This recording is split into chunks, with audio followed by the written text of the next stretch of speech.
Now that you've built your first app using an AI collaborative agent, let us go back in time and look at the history of these tools and how we got here, and separate some of the hype from the reality. Let's dive in. Let us start by understanding the AI code assistance landscape and think about mental models of how to think about these different types of code assistants and where the lines between hype and reality lie. To set this up, we'll start from the very beginning, before AI altogether. When it was just humans, we could represent the actions that a human would take as they're developing code as a timeline of various actions such as navigating through code, making edits, doing research. When ChatGPT and other tools like GitHub Copilot, Codium, and Cursor started coming out, we started entering what I like to call the age of Copilot-like assistants, where instead of humans having to complete every single task, individual small pieces of the overall problem, such as making an edit or doing some research, could be replaced by getting an autocomplete suggestion or asking a chat-like experience a question. This was clearly value additive and has propelled the industry forward. Over time, these have gotten better and better by increasing access to private knowledge sources. In the code world, this could be something as a private code base.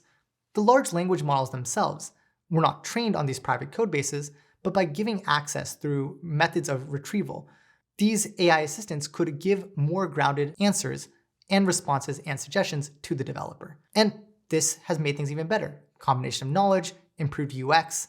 Over time, these tools have added more and more value. The best way to think about these Copilot-like tools is like a person just starting to learn how to code. You can't really ask it to do a very long-running task because it only has a single call to an LLM. But by reviewing it constantly, you can definitely get value and speed yourselves through.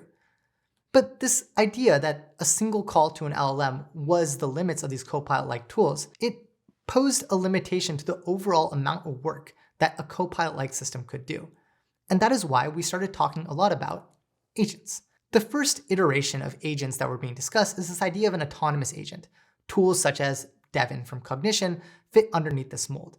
And the idea is relatively simple. Instead of every single call to an LLM being an individual invocation that has to be reviewed by a developer, we would have the AI system be able to chain multiple calls to LLMs and integrate access to tools that would change the state or give new inputs and information to the AI system. And this, in theory, would be able to allow the AI system to complete larger and more complex tasks. They still have access to knowledge sources, just like it was for the Copilot-like systems. The best way to think about these autonomous agents is like an intern or a junior engineer, where you need to still scope out the task very clearly for them, and after they complete their work, you have to actually go in and review all of the work that it completes. And so that is just part of the reality and one way of framing the idea of autonomous agents. The other reality is that a lot of these autonomous agentic systems, especially in software engineering, do take a lot of time.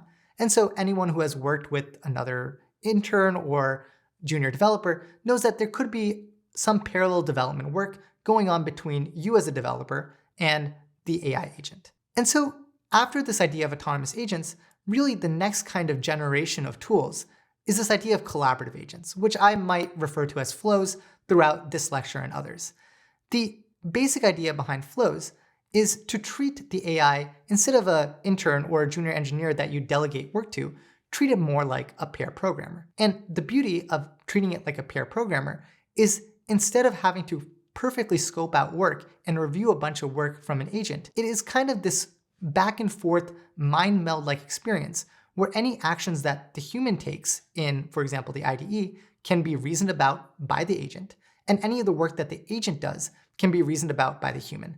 Of course, still have access to knowledge sources, but this combination of knowledge sources, tools, and the understanding of what each other is doing creates this kind of new experience that tools such as Windsurf and our agent called Cascade really kind of build upon in terms of paradigms. But that being said, it's important to still keep a reality of what these tools are capable of doing. While there might be a lot of hype about the capabilities of AI systems and AI agents for software engineering, the reality is these flows have some of the same kinds of issues and downsides as any of the other kind of agentic or non-agentic systems that came before it. These are all using large language models under the hood that have data distribution issues. Not every single language or framework is equally represented in the public corpus of data that these models are trained upon. There might be imperfect tool calling, there might be limited tool sets that don't fully match all the different things that us as a human could do or a developer could do. And the reality is there's always going to be some incomplete intent that these agents won't have. The conversation that you have at the water cooler with the coworker is never going to be something that the agent will be fully aware of. So you can't expect the agent to know absolutely everything. And so therefore guiding it to the ability that you can does improve the performance. So this all leads to the question of why should we talk about AI code assistants today? It really is two halves. The first is these are available for use right now. There's a lot of theory about agentic systems, but not too many applications that any individual are able to freely use on their own time. And so we can use this time to understand really what goes into building an agentic product that is generally accessible and some mental models of how to think about these products underneath the hood. And of course, the other half is that this is a tool for software engineers. So you as a developer can understand how to best leverage them, which will give you an edge in your development.